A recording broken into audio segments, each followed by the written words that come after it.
Hindi cinema की सबसे खूबसूरत रोमांटिक लव स्टोरी फिल्म चांदनी। इस फिल्म का निर्माण यश चोपड़ा ने किया था। यह फिल्म 14 सितंबर 1989 को रिलीज हुई थी। चांदनी यानी कि मूनलाइट 1989 की भारतीय हिंदी भाषा की रोमांटिक संगीतमय ड्रामा फिल्म थी, जैसा कि मैंने अभी बताया, जिसका निर्देशन यश चोपड़ा ने किया था। इसकी कहानी कामना चंद्रा ने लिखी और पटकथा उमेश कलबाग ने, अरुण कौल और सागर सरहदी ने लिखी। फिल्म में श्रीदेवी चांदी बनी थी और ऋषि कपूर और विनोद खन्ना दो प्रेमी चांदनी यानी श्रीदेवी के दो प्रेमी इस फिल्म में होते हैं। इसके बीच फंसी एक युवा उत्साही महिला है, वहीदा रहमान। अनुपम खेर, सुषमा सेठ, मीता वशिष्ठ, मनोहर सिंह सहायक भूमिकाओं में हैं। ये फिल्म अपने ज़माने की सबसे सुपर डुपर हिट फिल्म थी। इस फिल्म के और किरदार की बात करें तो यश चोपड़ा इस फिल्म के निर्माता थे और कहानी जैसा इस फिल्म की कामना चंद्रा ने लिखा, संवाद सागर सरहदी का था, पटकथा उमेश कालबंगा, अरुण कौल, सागर सरहदी साथ में थे। इस फिल्म के हीरोइन थीं श्रीदेवी और हीरो ऋषि कपूर और विनोद खन्ना। दो प्रेमी होते हैं जो एक ही लड़की से प्यार करते हैं। इस फिल्म का छायांकन मनमोहन सिंह ने किया था और संपादित किया था केशव नायडू ने। इस फिल्म का संगीत शिव हरि ने दिया था और इस फिल्म की कुल अवधि 1 घंटा 79 मिनट थी। 80 के दशक में चोपड़ा के करियर में एक पेशेवर झटका लगा। असफल एक्शन फिल्मों की एक श्रृंखला के बाद यश चोपड़ा ने अपनी जड़ों की ओर लौटने और एक रोमांटिक संगीत बनाने का फैसला किया। एक ऐसी फिल्म जिसमें यश चोपड़ा शैली के रूप में जानी जाने वाली सभी विशेषताएं थी। नायिका उन्मुख, रोमांटिक, भावनात्मक, सुपर एलिट की जीवन शैली को दर्शाती है, जिसमें विदेशी स्थानों पर फिल्माए गए गीतों में मधुर संगीत का उपयोग किया गया है। इस फिल्म ने यश चोपड़ा और श्रीदेवी के बीच पहला संयोग चिन्हित किया। उन्होंने पथ प्रदर्शक लम्हे 1991 के लिए फिर से सहयोग किया। चांदनी 14 सितंबर 1989 को यश राज फिल्म्स द्वारा ये नाटकीय रूप से रिलीज की गई। फिल्म व्यापक आलोचनात्मक और व्यावसायिक सफलता के रूप में उभरी, जो वर्ष की तीसरी सबसे अधिक कमाई करने वाली हिंदी फिल्म थी, जिसका साउंड ट्रैक वर्ष और दशक का सबसे अधिक बिकने वाला एल्बम बन गया, जिसकी 10 मिलियन से अधिक प्रतियां बिकी। फिल्म और इसके साउंड ट्रैक की भारी सफलता ने भारतीय सिनेमा में हिंसक एक्शन फिल्मों के युग को समाप्त करने और रोमांटिक संगीत शैली को फिर से जीवंत करने में महत्वपूर्ण भूमिका निभाई।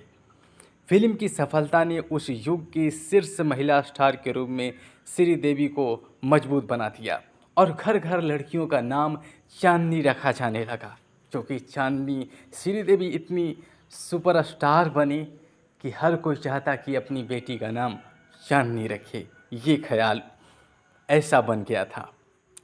37वें राष्ट्रीय फिल्म पुरस्कार में चांदनी ने संपूर्ण मनोरंजन प्रदान करने वाली सर्वश्रेष्ठ लोकप्रिय फिल्मों का पुरस्कार जीता। इस फिल्म की कहानी शुरू होती है। चांदनी माथुर एक मध्यम वर्ग की भोली लड़की अपने चचेरे भाई की शादी में शामिल होने के लिए अपनी माता पिता के साथ दिल्ली जाती है। वहाँ उसकी मुलाकात अपने चचेरे भाई के दोस्त रोहित गुप्ता से होती है। रोहित को तुरंत खूबसूरत चांदनी से प्यार हो जाता है और उससे प्रेम करने लगता है। उसके लगातार प्रयासों के बाद चांदनी उसे स्वीकार कर लेती है। अंततः उनकी सगाई हो जाती है। हालांकि गुप्ता का परिवार चांदनी को उनकी सामाजिक स्थिति में अंतर के कारण नापसंद करता है। एक दिन रोहित चांदनी को बुलाता है और उसे अपने घर की छत पर आने के लिए कहता है, जहां उस पर गुलाब की पंखुड़ियां बरसाने के लिए एक हेलीकॉप्टर में उसका इंतजार कर रहा होता है। ऐसा करते समय उसका हेलीकॉप्टर दुर्घटनाग्रस्त हो जाता है, जिससे उसका दाहिना हिस्सा लकवाग्रस्त हो जाता है। गुप्ता परिवार इस दुर्घटना के लिए चांदनी को दोषी ठहराती हैं और उसके साथ बुरा व्यवहार करते हैं। यह सोचकर कि वह एक अच्छा पति नहीं हो सकता, रोहित चांदनी को जाने देता है। दिल टूटकर वह दिल्ली छोड़कर मुंबई चली जाती है। एक ट्रैवल एजेंसी में काम पाती है। ट्रैवल एजेंसी का प्रमुख और विधुर ललित खन्ना चांदनी से प्यार करने लगता है, उसे शादी करने के लिए कहता है। वह झिझकते हुए प्रस्ताव स्वीकार कर लेती है। 2 साल बाद बहुत सोच विचार के बाद चांदनी ललित से शादी करने के लिए राजी हो जाती है। उसकी माँ लता से मिलती है जो उसे तुरंत पसंद कर लेती है। ललित एक व्यापारिक यात्रा पर स्विट्जरलैंड जाता है और रोहित से मिलता है जो अभी भी अपने पक्षाघात के लिए पेशेवर चिकित्सकों से उपचार करवा रहा है। ठीक होने के बाद वह ललित से दोस्ती करता है और वो अपनी अपनी प्रेम कहानियाँ साझा करते हैं। इस बात से अनजान कि वे दोनों एक ही लड़की चांदनी से प्यार करते हैं। भारत वापस आकर रोहित ललित से मिलने उसके घर जाता है। चांदनी दरवाज़ा खोलती है। वह और रोहित एक दूसरे को देखकर हैरान हो जाते हैं। रोहित बताता है कि अब वह लकवाग्रस्त नहीं है, वे रो पड़ते हैं। वह उसे प्रपोज करने का मौका ढूंढता है। हालांकि चांदनी रोहित को बताती कि वह ललित से शादी करने के लिए प्रतिबद्ध है। वह उसे यह भी याद दिलाती है कि गुप्ता ने उसके साथ क्या किया। वह पछतावे के साथ चला जाता है। ललित रोहित को अपनी शादी में आमंत्रित करता है क्योंकि वे दोनों दोस्त बन गए थे। रोहित और चांदनी अजनबी होने का नाटक करते हैं। शादी के दिन वो नशे में धूत होकर सीढ़ियों से नीचे गिर जाता है।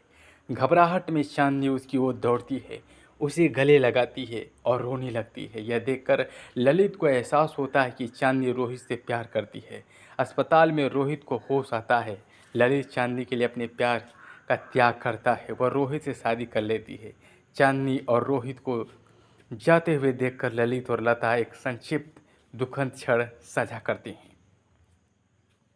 इस फिल्म में श्रीदेवी बनी थी चांदनी माथुर, ऋषि कपूर बने थे रोहित गुप्ता, विनोद खन्ना बने थे ललित खन्ना, वहीदा रहमान, लता खन्ना, सुषमा श्रेष्ठ बनी थी अरमानी गुप्ता, मीता वशिष्ठ बनी थी किरण चावला, ब्रिजभान चावला के रूप में अनंत महादेवन ने रोल निभाया था। अंचला सचदेव, बीना बनर्जी, मनोहर सिंह, निहाल गुप्ता और रोमाल राम गोपाल बजाज शिव प्रसाद माथुर के रूप में रोल निभाया था। ललित तिवारी, सुभाष जोशी, रेणु आर्य, डॉक्टर आर मानदास के रूप में भारत भूषण भल्ला ने किरदार निभाया था और अनुपम खेर बने थे रमेश मेहरा, जूही चावला बनी थी देविका शास्त्री और गजेंद्र सिंह पाल, विजेंद्र सिंह ये किरदार था। करण जौहर के साथ फिल्म के बारे में बात करते हुए यश चोपड़ा ने याद किया कि जब वो विजय 1988 बना रहे थे तो वो एक्शन फिल्म थी। उन्हें ऐसा लगा कि उन्हें इस तरह की फिल्में नहीं बनाना चाहिए। बाद में उनकी मुलाकात लेखिका कामना चंद्रा से हुई, जिन्होंने राज कपूर की फिल्म प्रेम रोग जो 1982 में आई थी लिखने के बाद लोकप्रियता हासिल की थी। उन्होंने चोपड़ा को एक सामाजिक रोमांटिक संगीतमय फिल्म की कहानी पेश की, जिन्हें यह पसंद आई और उन्होंने सितारों को कास्ट करना शुरू कर लिया। हालांकि लॉन्च पार्टी में यश चोपड़ा का मन बदल गया। उन्होंने स्क्रिप्ट के दूसरे भाग को बदलने का फैसला किया और जिसमें मूल रूप से चांदनी को ललित से शादी करनी थी। उसका एक बेटा होना था। लकवाग्रस्त लीड का विचार ऋषि कपूर ने सुझाया था। 1981 की Hollywood film whose life is it in वो देखी थी और रिचर्ड ड्रेफस द्वारा निभाए गए चरित्र से प्रेरित थे।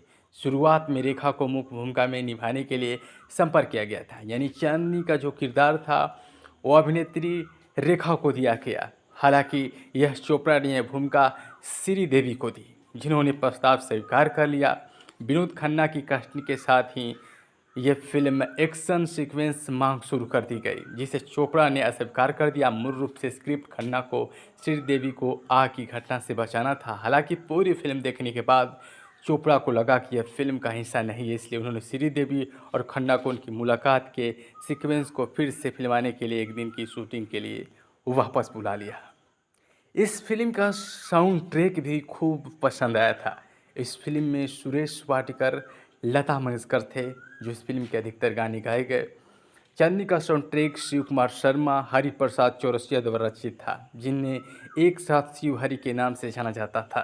गीत आनंद बख्शी द्वारा प्रदान किए गए और सूझबद्ध गीतों के अलावा एक आवर्ती वाद प्रेम राग था, जो पूरे गीत का हिस्सा नहीं था। उस राग को यश चोपड़ा की अगली फिल्म लम्हे, जो 1991 में गीत कभी भी मैं कहूँ आगे बढ़ाया गया। इस फिल्म के गानों की बात करें तो इस फिल्म में 10 गाने थे। मेरे हाथों में नव नव चूड़ियाँ, ये गाना खूब फेमस हुआ था। महबूबा के नाम से लता मंगेशकर और विनोद राठौर ने ये गाना गाया था। मैं ससुराल नहीं जाऊँगी, पामेला चोपड़ा ने गाई थी। मितवा, तेरे मेरे होठों पर, गीत मितवा, लता मंगेशकर ने इस गीत को गाया था। और आ मेरी जान, लता मंगेशकर की आवाज़ में ये गीत। और नृत्य संगीत सहायक चांदी वो मेरी चांदनी, जॉली मुखर्जी और श्रीदेवी ने ये गीत गाया है। लगी आज सावन की फिर वो झड़ी है, सुरेश वाडकर की आवाज़ में ये गाना था। और पर्वत से काली घटा साई, आशा भोसले, विनोद राठौड़। और तू मुझसे सुना, नितिन मुकेश, यानी तू मुझे सुना मैं तुझे सुनाऊं अपनी प्रेम कहानी, नितिन मुकेश और सुरेश वाडकर ने ये गीत गाया था। मेरे हाथों में नौ नौ चूड़ियाँ हैं, जैसा कि वो लता मंगेशकर ने ये गीत गाई थी। तो कुल मिलाकर ये फिल्म चांदनी 10 फिल्म फेयर पुरस्कार जीते थे और यश चोपड़ा को एक अलग फिल्म निर्माता बना दी थी। और उसके बाद यश चोपड़ा कभी मुड़कर नहीं देखे और आगे बढ़ते गए और एक मजे हुए फिल्म निर्माता बने। तो ये कहानी थी फिल्म चांदी की।